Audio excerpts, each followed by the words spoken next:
Tayo po ay muling manalangin at humingi ng tulong na kaunawaan mula sa ating Diyos.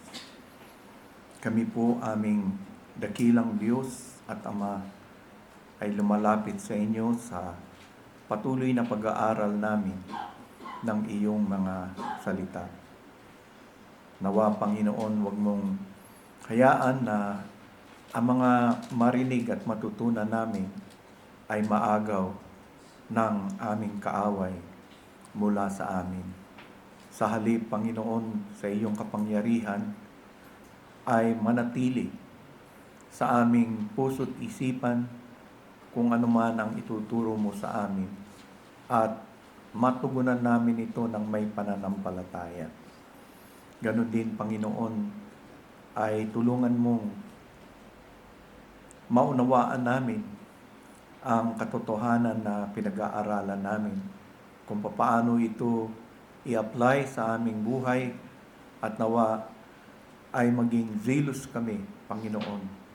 Dahil ang tunay na blessing ay hindi lamang sa marinig ang iyong mga salita, kung hindi sa pagtugon ng may pananampalataya. Kaya't umaasa kami, Panginoon, sa iyong mabiyayang pagtugon sa aming kahilingan. Sa ngalan ni Jesus. Amen. Sa ating pong pag-aaral sa Romans chapter 12, verses 1 to 8, na kung saan ay tinitignan natin yung spiritual gifts na ipinagkakaloob ng Panginoon, ay nakita na natin yung dalawang major instructions na ipinagkaloob ni Apostle Paul para doon sa tinatawag kong people who have experienced the same gracious, merciful, and saving work of Jesus Christ, like those being addressed, the Roman Christians. At kung maranasan mo ang biyayang itong mula sa ating Ama sa pamamagitan ng kanyang anak, ay sinabi ni Pablo sa kanila na dahil sa ginawa ni Kristo, there is something new that have taken place. Kaya ang unang instruction niya is to recognize your new identity and exercise the function of that identity. At alam natin na yung tinutukoy niya ay yung New Testament priesthood. At pag pinag-uusapan po yung New Testament priesthood, ay pumapasok din dyan yung katotohanan, the church has become the house of God, the house of the living God. At ito ay nakita natin, beginning verse 1 and 2, I beseech you therefore, brethren, by the mercies of God, that you present your bodies a living sacrifice, holy, acceptable to God, which is your reasonable service. And do not be conformed to this world, but be transformed by the renewing of your mind, that you may prove what is good and acceptable and perfect will of God. And then secondly, base dito, ay tinulungan niya rin at pinagsabihan yung mga mananampalataya as to how they are to present themselves as a living sacrifice to God, to recognize their rightful place in the church and exercise that gift in the body, in verses 3 to 8. And under this heading, we are covering one, Paul's apostolic authority. Doon siya nagsimula. For I say, through the grace given to me. At alam natin na ina-acknowledge din ni Pablo yung kahalagahan ng biyaya na ipinagkaloob sa kanya. At dahil hindi nga siya ang nagsimula ng church, medyo binanggit niya ito, but being an apostle of the church, universally, sinabi niya, isang biyaya din. At secondly, tinignan natin yung apostolic, not only the authority, but the apostolic exhortation given, na kung saan yung primary ay base sa pagkakaroon ng sober thinking. Romans 12 verse 3, "For I say through the grace given to me, to everyone who is among you, not to think of himself more highly than he ought to think, but to think soberly."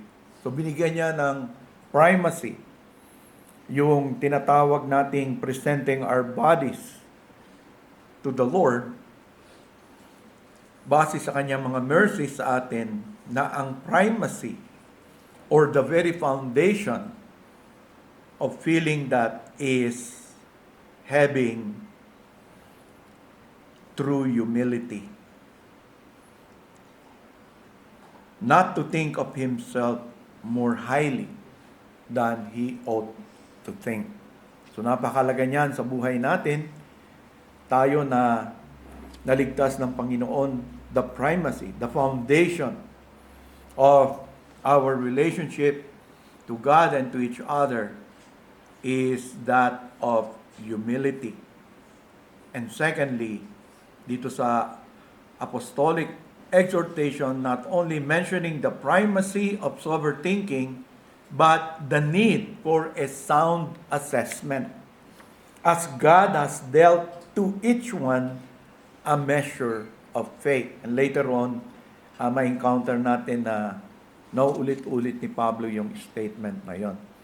Sa buhay natin, the measure of faith that God has dealt to each one of us. Kaya nga, kailangan magkaroon ka ng sound assessment sa buhay mo, sa pagkakatawag mo. And then we are reminded also in that exhortation of the unity and diversity of the body.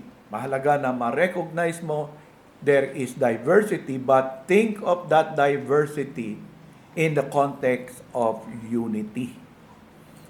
So verse 4, "For as we have many members in one body, but all the members do not have the same function," there is diversity.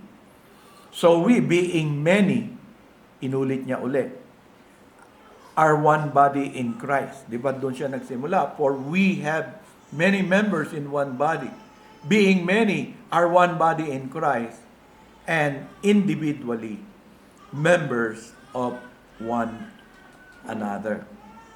So pag tinignan mo na yung place mo, you must not think it individually lang. When you begin to think of it individually, it is in connection of being attached to the body of Christ.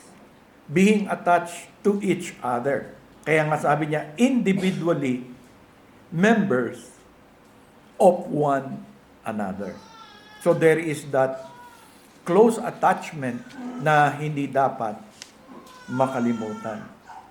And then fourthly, in verses 6 to 8, the Apostle Paul in his exhortation mentioned about the identity and use of differing God-given gifts. So after mentioning na may diversity in one body, now he begins to identify it and encouraging each one of us to use it in that one body. Verse 6, "Having then gifts differing according to the grace that is given to us, let us use them. If prophecy, let us prophesy in proportion to our faith. Or ministry, let us use it in our ministering. He who teaches in teaching, he who exhorts in exhortation, he who gives with liberality, he who leads with diligence, he who shows mercy with cheerfulness." So there are 7 gifts mentioned. 3 are speaking gifts: prophecy, teaching, exhorting or exhortation. And serving gifts: ministry, giving, leading, showing mercy. And I hope this afternoon and next Sunday we'll be able to finish this section, because I consider these 7 categories as somehow fitted together, expressing the 7 categories of gifts that God gives to the church. A good summary. Although there are yet many portions that speaks about it, hindi ko na muna po i-cover yon. So, I would end up next Sunday with this. But this afternoon, dalawa lamang yung ating titignan. Una po, yung gift of prophecy. Sabi po sa verse 6, if prophecy, let us prophesy in proportion to our faith. Now, prophecy literally means speaking forth or telling before. Yun talaga yung ibig niyang sabihin. Telling before or speaking forth. Though much of the Old Testament prophecy was purely predictive, marami tayong nabasa sa Lumang Tipan na predictive siya. Prophecy is not necessarily nor even primarily telling forth or foretelling. It is the declaration of that which cannot be known by natural means. Yun yung una. Yung naririnig mo, yung matatanggap mo, galing doon sa propeta, hindi mo yun matatanggap by natural means. Hindi rin yun ibinibigay sa iyo ng propeta through his own research or effort or doing. No natural means. Ano yung means? Divine. It is God Himself coming to that prophet.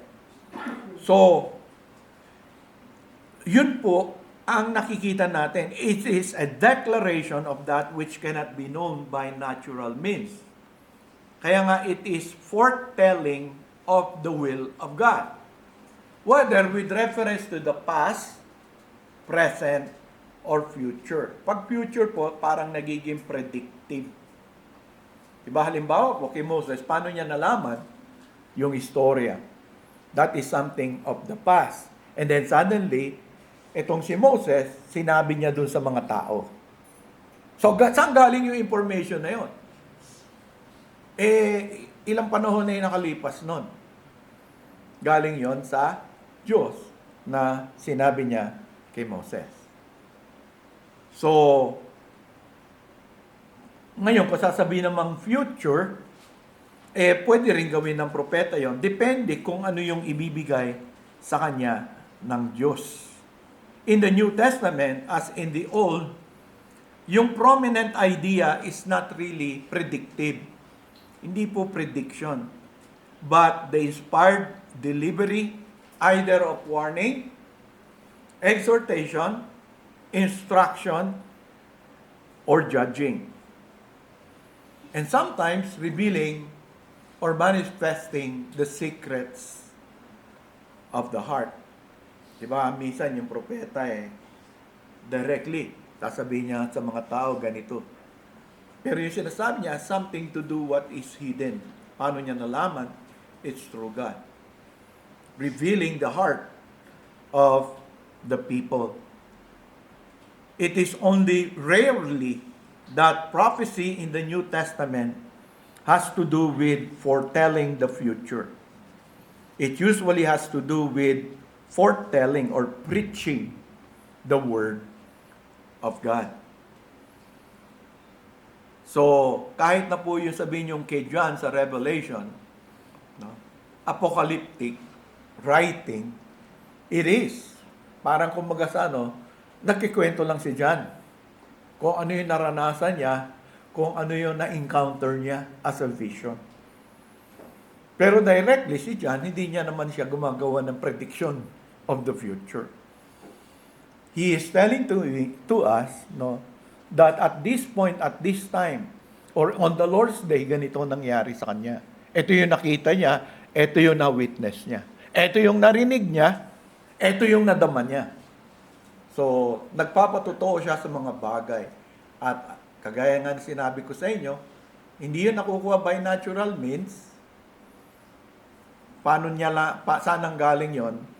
Sinasabi niya through a vision that God has given to him.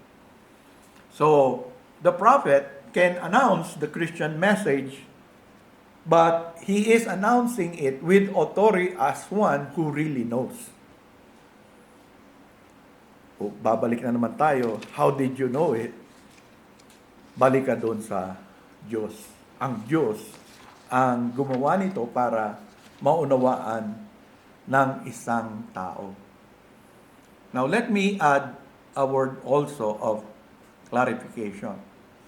When you encounter the word prophecy, the Bible speaks of it sometimes with reference to an office occupied by a certain person. He is the prophet of Judah. He is the prophet of Israel. May ino-occupy siya, kinikilala ng buong tao na siya ay isa talagang propeta. Pagdating kay Jesus, nalilito sila. Di po ba? So, at binanggit din yan at isa sa New Testament, isa sa mga offices. In Ephesians 2:20, sabi diyan, having built on the foundation of the apostles and prophets. That's an office. The prophets are relegated to be the very foundation of church along with the apostles. Pero nung na-establish na po ang lahat ng kinakailangan, both these offices are gone. Nire-resurrect ng ibang mga preacher sa ating panahon, but in the Bible, natapos na po. Kaya nga ang tawag sa kanila, they are the very foundation of the church. But at the same time, let us remember, it is also used with reference to spiritual gift. Ito nga yung na-encounter natin. It's not talking about an office, but it's talking about gifts. So magkaiba po yun. Kina-clarify ko sa inyo. There is a difference between the gift and the office. It is given by God to the church that we are dealing with sa ating current passage sa Romans. At si Pablo na mismo ang nagbigay ng excellent definition what the gift of prophecy is. It is in 1 Corinthians 14:3. So hindi na tayo mag-iimbento ng definition because Paul says, he who prophesies speaks what? Hindi predictive events, edification, and exhortation, and comfort to men. So very simple. Yun po yung tinatawag na gift. The gift is communicating, sabi ni Vine, preaching or proclaiming revealed truth from the Word of God in a manner that produces a powerful effect upon the hearers, exhorting, comforting, equipping them up. Oftentimes, one who has this gift will have penetrating things to say about specific problems in society or life, but these statements are not in any way to be taken as a new revelation from God. So, the gift of prophecy sa ngayon ay taglay-taglay ng mga tunay na tinawag na pastor. No? They are those who preach or proclaim the Word of God to the congregation, not as a new revelation, but since the Bible is already a closed written book, nandoon yung kanilang sinasabi. But let us remember na pag inisip natin yung pastor, sa Bible, yung prophecy ngayon ay yung ginagawa ng mga prophets noon ay napunta na sa pastor in terms of preaching and proclaiming the written word of God. Pero tandaan po natin na Itong pagiging pastor is an office that is given by God and established by God in the New Testament church. Kasi po, itong gift na ito ay pwede ring i-exercise hindi lamang ng pastor, there are other men that are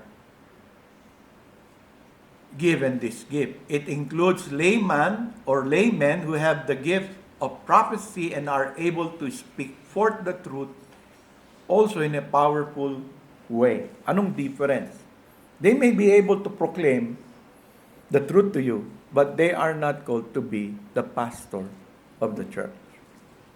Pastor should be up to teach. Diba? Dapat may kakayahan talaga siya na ituro kung ano yung written. Hindi lang yung idea niya. Sabi nga ni Paul, I don't preach myself. Yung salita ng Diyos. Paano siya madi-distinguish dun sa iba? Meron siyang tinatawag na qualifications. So, halimbawa, kung sa church natin, there are other men who have studied and nung pinagturo natin, pinag-preach natin, they are able to communicate. May naging estudyante po kami dati na okay naman sa Bible, okay sa pag-aaral. Pero pag pinatayo mo na siya at may ituro siya, hindi mo alam kung saan tayo papunta, kung saan siya papunta, at paano matatapos. Pero pagka nag-test yun, nangunguna yun. Matalino siya. Pero mukhang hindi siya proclaimer. Wala siyang ganong gift of So, mahirap din siya maging pastor. So, yung iba naman, na pagkakamalan nating pastor dahil magagaling mag-preach, hindi po equal yon. May sarili pong katangian na dapat gamitin. Pero sa ngayon, maraming church hindi ginagamit. Yung nandun po sa Timothy at sa Titus. Yung qualification nila. Na isa lamang yung binanggit na up to teach, the rest has something to do with the kind of life he lives. So dapat po hindi tayo malito sa bagay na yon. Nadidisgrasya po yung ibang church kasi may mga men na kayang tumayo sa pulpito na pagkakamalan pong siya yung tinatawag na pastor ng church dahil lang mas magaling pa doon sa pastor na mag-preach or mag-teach. And next week, pag-aralan din natin anong difference noon doon sa speaking gift. Diba? Pastor, teachers, and exhortation. These are speaking gifts. But pastor has its own different category na dapat ma-fulfill. So yun po yung isang kaibahan. It is not confined. Itong gift of prophecy na pinag-uusapan natin. Pero kung i-consider natin na magiging pastor siya, we have to consider that special sections na iniisip ng Panginoon na dapat nating i-consider para ma-determine natin if that man with the gift of prophecy is being called to be the pastor of the church. So sana po hindi nyo makalimutan yan. A.H. Strong explains that all modern prophecy that is true is but the republication of Christ's message. Maganda yung sabi niya. The proclamation and expounding of truth already revealed in Scripture. So sa ating panahon po, yun lang ang ibig na kaunawaan na dapat magkaroon tayo. And then it says it is proportion to his faith. The faith of the individual as God had made it available in a certain measure. So the gift of prophecy must not be exercised assuming a measure of faith which the individual does not possess. Yun nga, yung isang example ko, Hindi siya automatic na qualified na pastor dahil lang sa up to teach siya. Some are called and given that gift, but it should be according to the proportion of faith. Meaning to say, hindi siya dapat lumabas sa boundary na ang binigay sa iyo ng Panginoon is a gift of prophecy. You are not being called to be the pastor of the church. Yung iba pong gulo sa ibang church is because lumalabas yung ibang men doon sa field na yon and they behave as if they are the pastor of the church. Na kailangan sundin. Ang kaibahan, di ba? The pastors is given authority and the members are called what? To submit to the pastor. Hindi lang siya magsasubmit kung yung pastor is leading him away from Christ. But those who will stand there to proclaim the truth because they are given the gift of prophecy cannot act as a pastor, and therefore we are all called to submit to him. Wala pong ganun.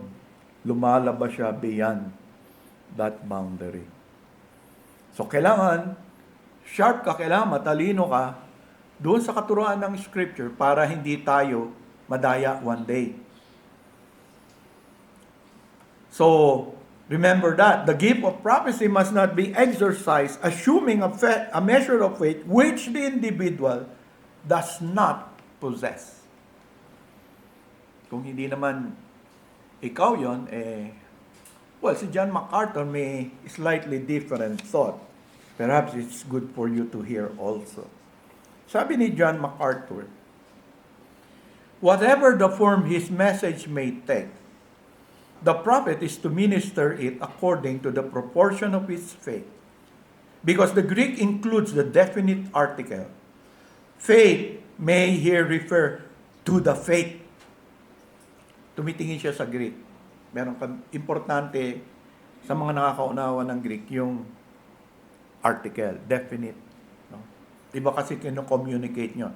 Kaya sabi niya, faith may here refer to the faith. That is the full gospel message. So, in that case, according to the proportion of his faith, would relate objectively to the prophets being careful to preach in accordance with the gospel revealed through the apostles. And then he quoted yung sa Jude, the faith which was once for all delivered to the saint, body of truth yun. Hindi yung itong experiential expression of reliance upon the Lord Jesus Christ. But this is the faith which was once for all. It could also relate subjectively to the believer's personal understanding and insight concerning the gospel, to his speaking according to the individual proportion of faith. So, may slightly different thoughts siya doon. But I don't hold to that. No? I prefer yung simple na understanding what that proportion of faith concerns the faith of the individual as God has made it available in a certain measure sa kanya. So, yun lang. Nandun ka lang sa confines nun. Kasi yung other usage na ginamit din yung statement na yon, ganun din ang ibig sabihin. Parang nananatili ka lang doon sa measure na yon na binigay sa iyo ng Diyos. Huwag kang lumagpas doon.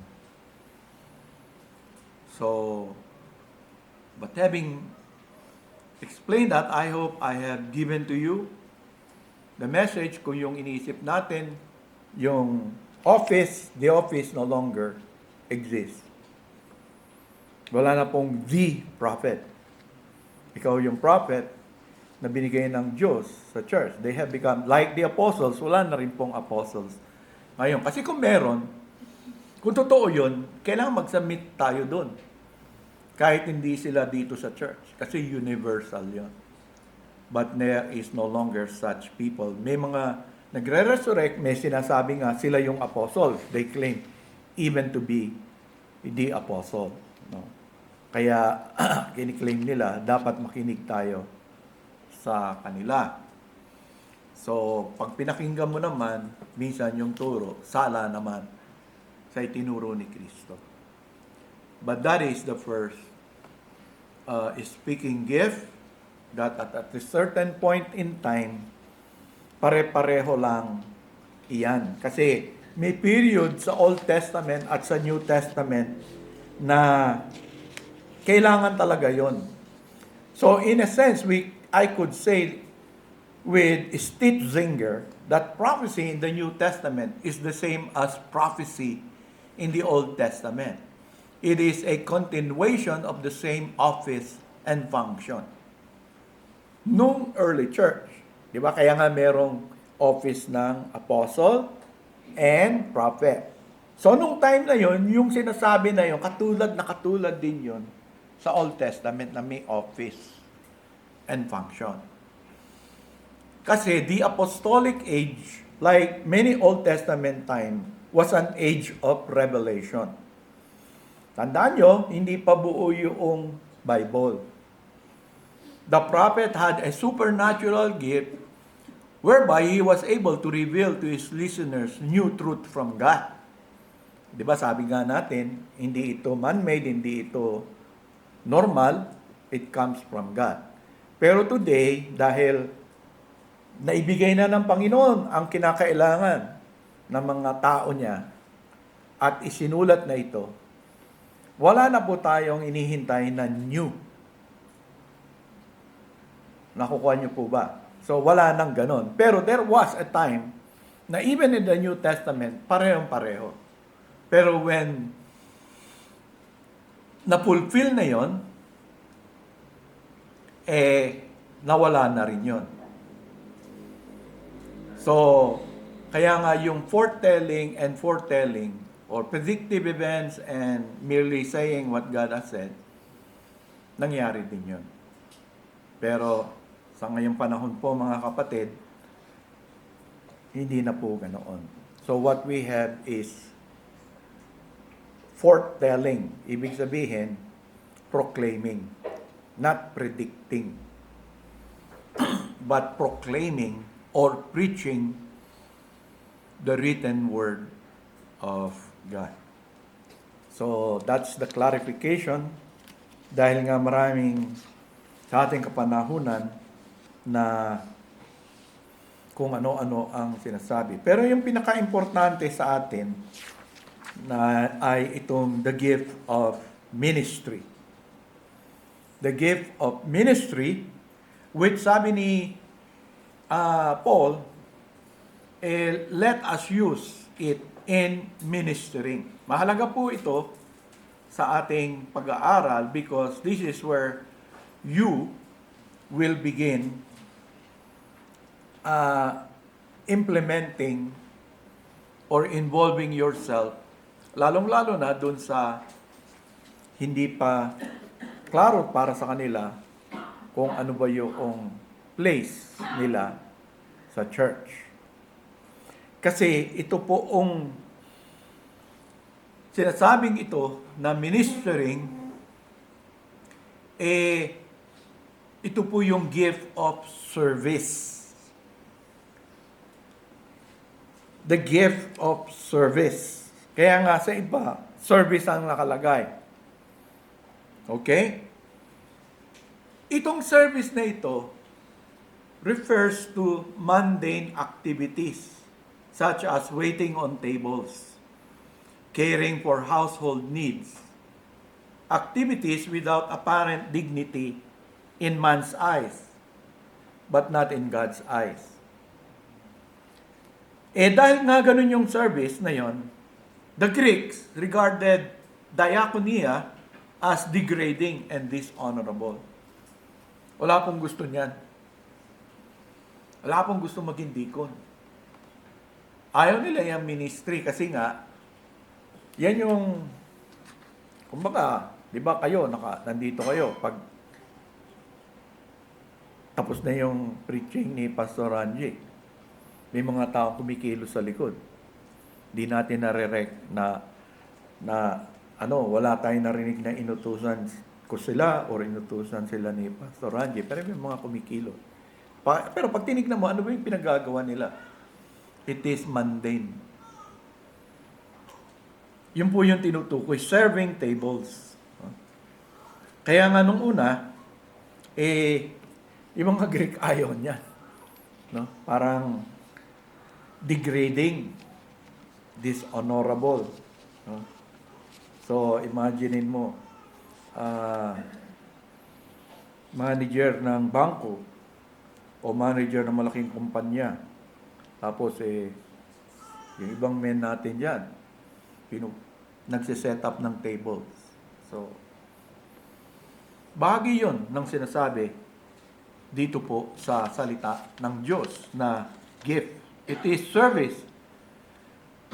Pero sa mata ng Diyos, hindi baliwala po yung service na yan.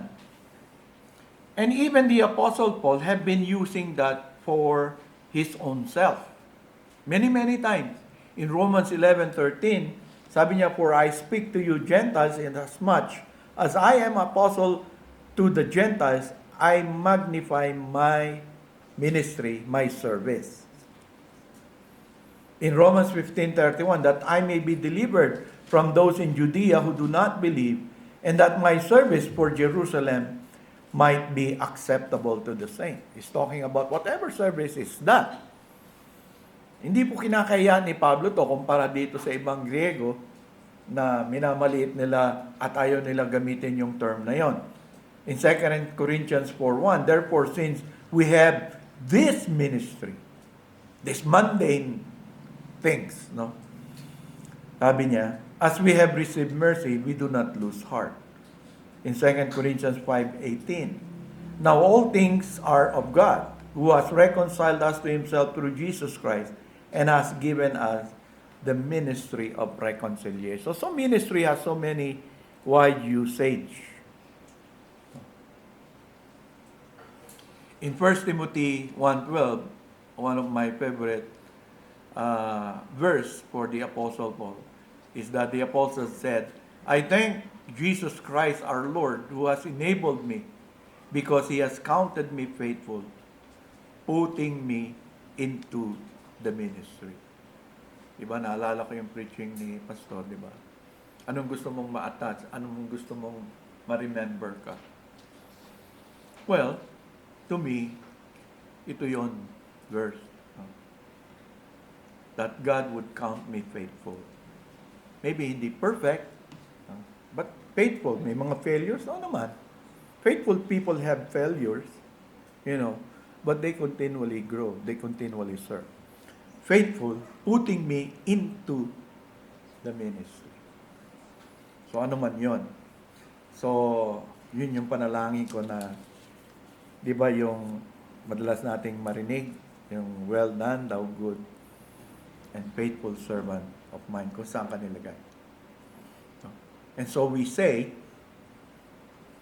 kagad, the person who has the gift of service has a servant heart.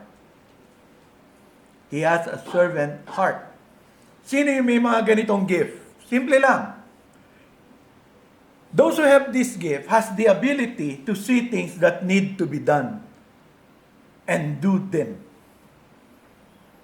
Hindi sila inutusan. May nakikita lang sila na kailangan gawin at ginagawa nila kahit hindi sila pinagsasabihan. They just do it. Kasi kailangan sa church gawin ito. So, gagawin nila.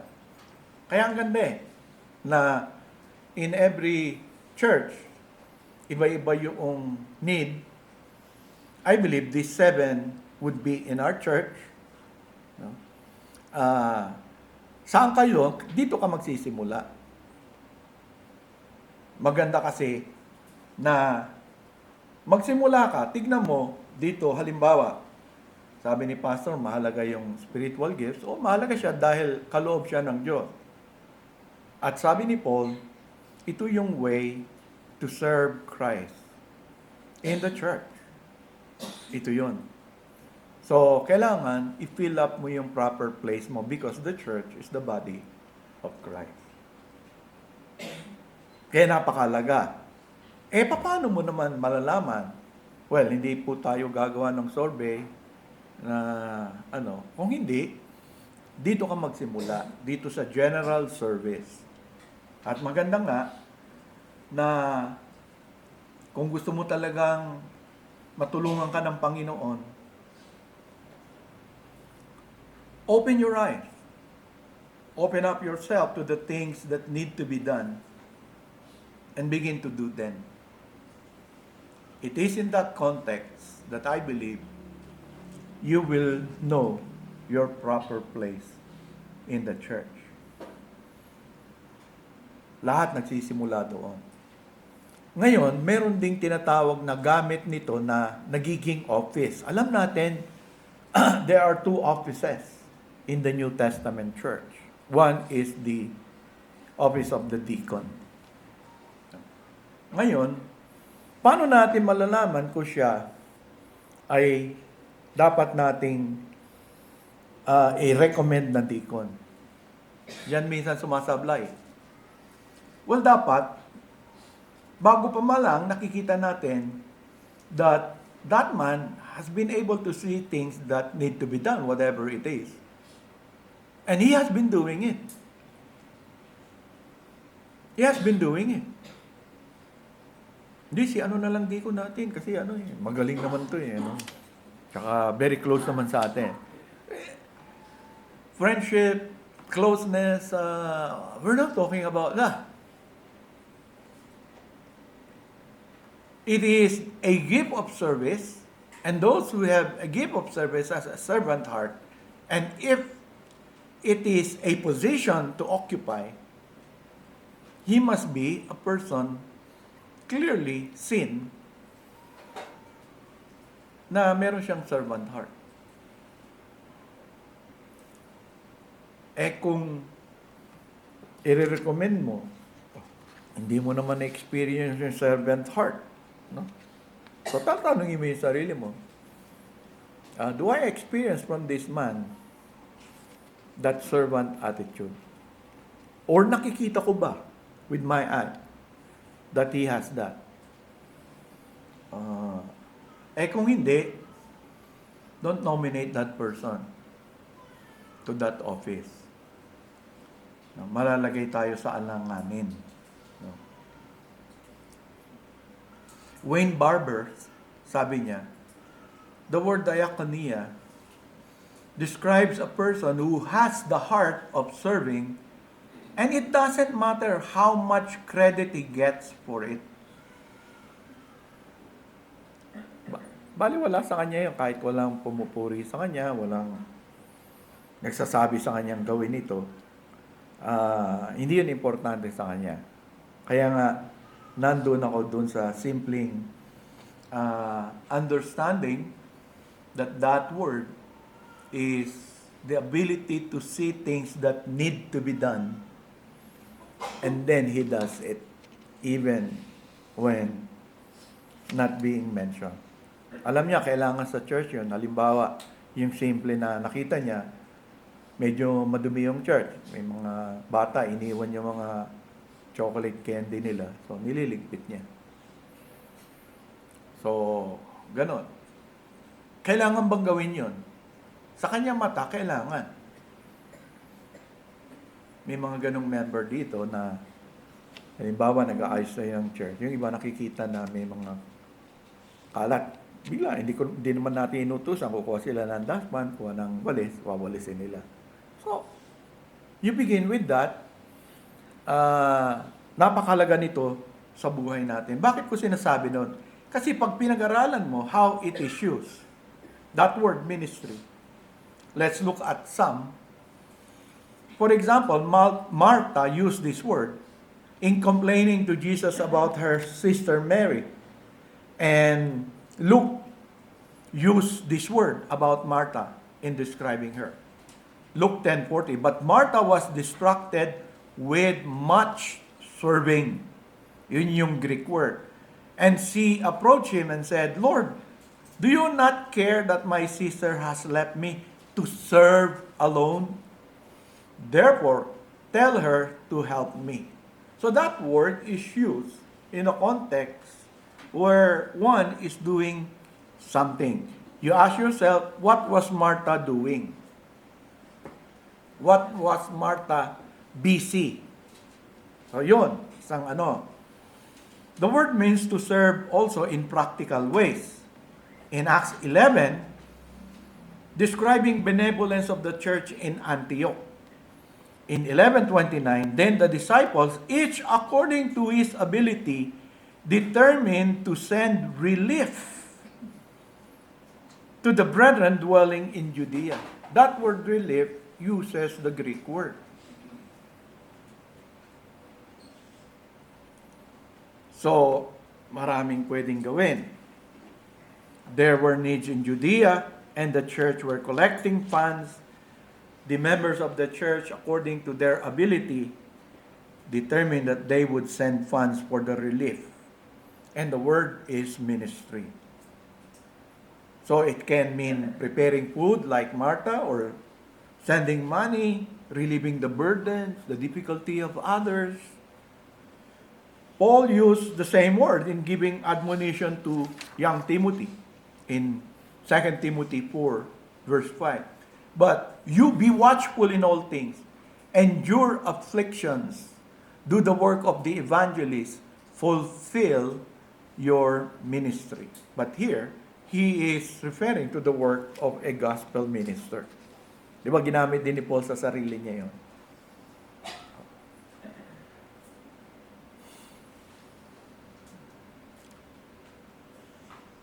It is referring, therefore, to the work of serving one another. And so I encourage you, my dear brothers and sisters, we have some new members in the church. That is where you begin. Because this word is a very broad word, used in different contexts. There are many works of ministry for the church to function, for the church to remain operating, for the church to remain healthy. There are so many things to be done in various realms. So, pag ginamit mo, dahil meron po tayong, for example, lunch fellowship. Okay? Mas maraming ma-involve, mas maganda kasi kahit papano, yung mga nagpe-prepare po ng food, na-apektuhan din sila for the Lord's Day. Kasi siyempre, hindi mo naman basta pwedeng ihanda ng maaga yan. Sabado pa lang. Eh kung gagamit ka ng kamatis ketchup, baka mapanis, malahasong kami lahat. Although, sumalangit na mga tayo, okay lang yon, diba? Papunta naman, biyaheng langit naman tayo. Ibig ko lang nga sabihin, as your pastor, I'm saying to you, that is one, there's a need na madagdagan sana. So, ngayon po, dahil medyo marami-rami na tayo, may mga nagti-team up. Yung isa, isang ulam lang lulutuin, yung isa, isang ulam. Pag linggo, 2 ulam. Pero nung Sunday ngayon, merong mga nagluto nun. So there is a simple way, kung susundin kay Martha, na pwedeng gawin. Yung mga Monday, yung kortina, huwag niyong pakikialaman yan. Ako bahala dyan. Kasi gusto ko yung nakikita. So, exempted na po yan. Ever since, kahit sa Espanya pa kami, ako yung namimili niya, ako bumibili niyan, ako nag-aayos niyan. Okay lang sa akin. So, wala lang. Nakahiligan ko lang. So, kaya kasi may bago. Yung mga dati, hindi ako pinakikialaman dyan. Yung alaman, yung package yan, or totoo, nasa inyo yan. Sabi nga ng bata, bango daw. Sabi ko, plastic, mabango.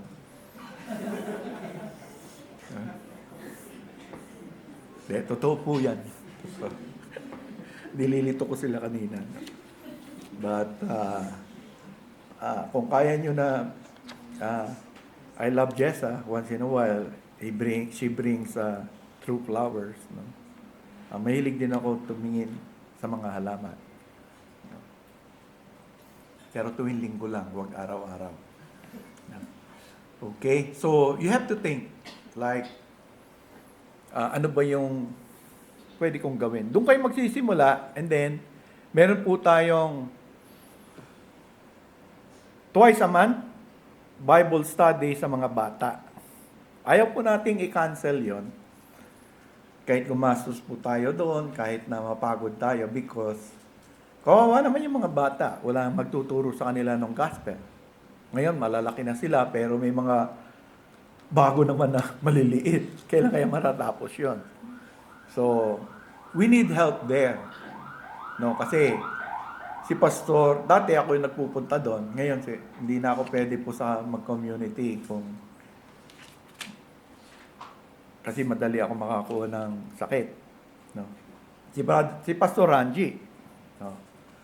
Wala siyang ka-alternate. Tapos, si Tina, matagal siya nagtuturo doon sa mga babae. Ngayon, si Angelica. Kasi hindi na pwede si Tina. No? So, ngayon, baka meron kayong gusto nyong tignan kung meron kayong gift of teaching, pasama-sama.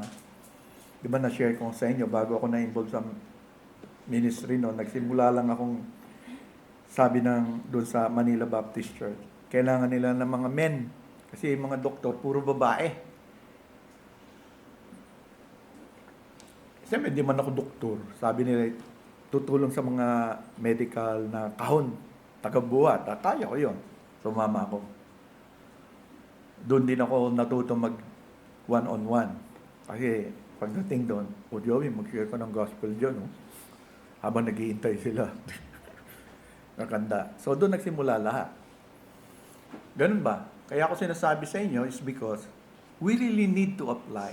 Use it, sabi dito. Simple lamang po itong message, yung turo, pero nag-spend ako ng time kasi bago nga tayong church dito sa lugar na to, kailangan natin. May nagiging bagong member, hindi po ito kapareho ng church na pinanggalingan nyo. Kaya kikilalanin mo itong church, titingin-tingin ka, ano ba yung ano. And then you begin there. And later, yung mga gift of giving, may ganun, di ba dito? Gift of leading, yung may mga men tayo nagli-lead. May mga boundaries yung iba, but leading can be very broad. Yun nga, may Bible study. Kung gusto nyo tumulong. So find. You have to find that place. And you cannot find that place na wala kayong ginagawa. Wala. So, yun, marami tayong pianist. So, we're helping them, encouraging them. So, marami pang iba na all you have to do is to begin to consider, open up yourself, begin to do some things. Ito nga yun, ministry. Or, kung may bisita,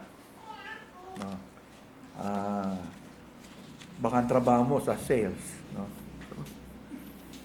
O kaya ma'am, sabi ko kay Ranji, wag mag-evangelize ngayon kasi very unpredictable yung weather.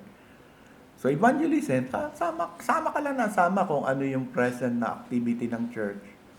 And then you ask the Lord to show you your proper place. It may be 1 or 2 or 3, but each one should have one. At tandaan ninyo, wala pong maliit sa harapan ng Diyos na ipinagkaloob siyang gift. Kaya nga, pwede tayo dito sa ministry na ito because this is a broad word because every church member must serve. It is not really proper for any one of us to do nothing for the good and health of the church. Baka naman matalino kayo. No, may nakikita kayo na wala dito sa church pero gusto nyong i-introduce na nakikita nyo namang need. No? For example, sabihin nyo, Pastor, pwede ba ang ano ba tawag doon sa nagwe-welcome? Sabi? Asher ba tawag yun? Hindi ako si Zero yun, ha? Asher. Delikado yan. Baka mamaya, inuusisa niyo yung mga pumapasok. Delikado tayo dyan. So, yon, kunyari, tinitignan sila kung, kasi hindi naman nila alam kung saan kinukuha yung hymn. Di ba? So, baka matulungan. Mga ganon. Nakita ka need, nakita mo, wala siyang, gusto niya kumanta, pero wala namang ano. So, you have to. If you become a member of a local church, you have to. Why? Because God gave you a gift. No? Or paminsan-minsan, kunyari, nag-host tayo ng youth and singles conference. Minsan yung mga husband and wife sumasama. Next year, baka hindi na makasama si Jessa, no? Kasi may baby nang inaalagaan, sila Lemuel, no? May mga baby sila, no? Kaya, para makapaglingkod kayo, huwag kayo kagad magkakaroon ng baby. Hindi, mali pong application yun, no? But they are serving. Mahirap mag-serve sa baby. Mahirap. No? So, kailangan doon nila unang malaman what is a godly woman and a godly man. What is a godly father and a godly mother. That's not an easy task. So, we need to pray for them and give them that room. No? But we are blessed. Kahit na may baby na, pamisa-misan, I'm happy to see Charissa again playing. Because that is, para sa akin, it's her place. Here. And I'm happy na Lemuel is supportive of that. So we're happy with each other. Sabi nga, body tayo, we're happy. No? I'm very glad I need not worry kung sino yung maghahanda. Yung tatayo ba ako? Tatayo na lang kami dito, let's pray na. Diba? So, parang gano'n. Kasi, there are people who are doing that. Wala po sa listahan yung karamihan doon. Ang nasa listahan lang namin, yung magluluto. May budget po. No? Yung iba, baka may giving kayo, so abonohan nyo. Para masarap yung pagkain namin. Welcome kayo parati dyan. No? Kung kahit gusto mo, linggo-linggo, ikaw magluto. Eh. So, ibig ko sabihin, when we do it together, we find our proper place. That's a good place. There are some na inisip nyo, iba-iba yung pagkain. Kasi may mga tao, hindi naman sila pinagluluto. Siguro, trip lang nila magluto. Kasiyahan nilang pakainin tayo. So, it depends. Kasi nga, marami pa yung gift, dalawa lang. Ang sinasabi ko lang, this is a better place to start. The gift of ministry. You start there, you see a need, you do it. So, for the good of the church. And I believe if you begin to respond to God's call for us to find that place and use it, God is honored in our midst. So, yun po ang ilang bagay na natatandaan ko lang. But spiritual gifts are very, very important. Yun po ang pinili ni Pablo after sabihin niya na we are to be of service to God and His church. Diba? To God who saved us, but ang unang binanggit niya is the church. You are the priesthood of God, and God has given you gifts. No one hindi binigyan. Kung tunay kang anak, binigyan ka ng Diyos. At sabi ni Pablo, gamitin mo yan. For the glory of God and for the good of the church. And this is something given to us by God Hindi na tayo kailangang, mga tao nag-iisip, how can they serve God? Huwag tayo mag-imbento. All we need to do is look at the Word of God, and still it is God who opens for us the opportunity to serve Him, to please Him. It's all in Scripture. And that is where you and I should begin. And some of you who are not in Christ, this is what Christ is offering through His Son, the Lord Jesus Christ, that when you begin to commit yourself to Christ, you must also accept the reality that you must be committed to the church of Jesus Christ. Because it is in that church that Christ wants you to serve Him. Our serving outside of the world begins here.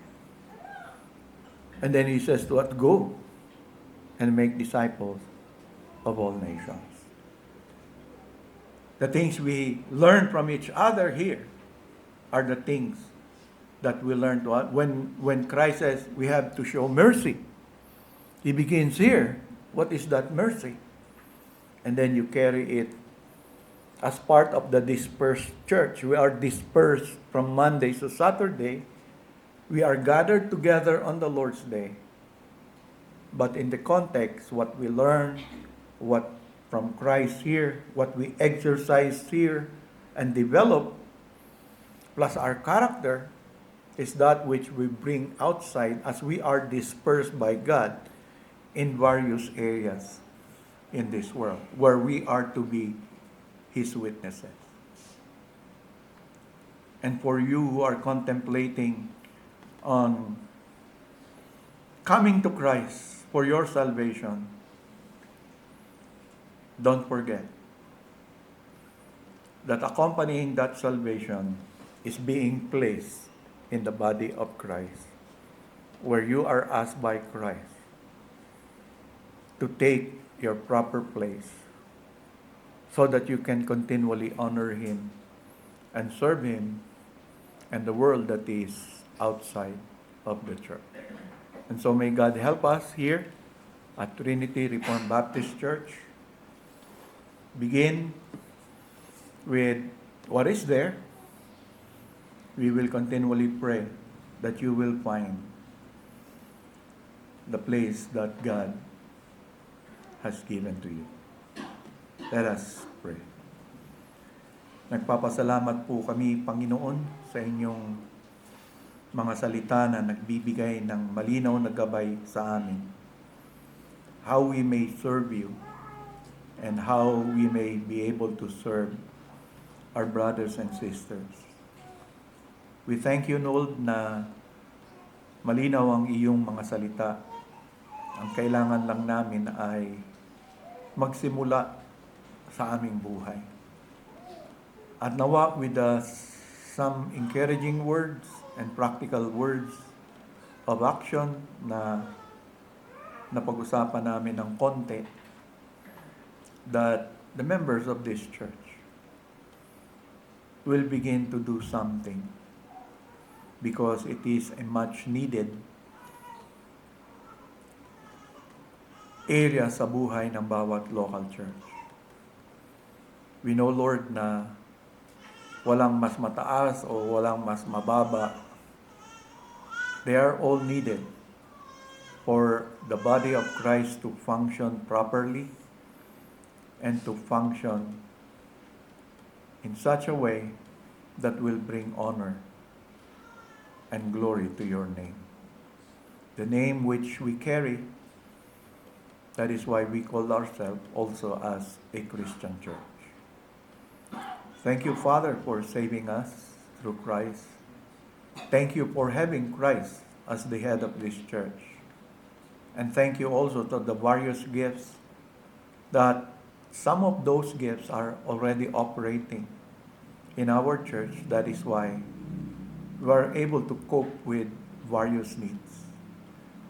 But you have added members to this church. And we know, Lord, that you have given them a gift. And we want to be of help to them. We want to encourage them to take that proper place, because it is the only way for us to function together well while in this world. And so we continually pray that as we open up next Sunday, the last 5 gifts mentioned in Romans, that the members will begin to be able to consider what is made available, and through your guidance and help and their response, be able to find that place. Thank you, Lord Jesus, for this Lord's Day that you have given to us. Thank you even for the fellowship of the brethren and the love that we have experienced today, to strengthen us, to encourage us, even as we prepare to face again for 6 days what is in this world. But you will always be our Lord and our Savior. In Jesus' name, amen.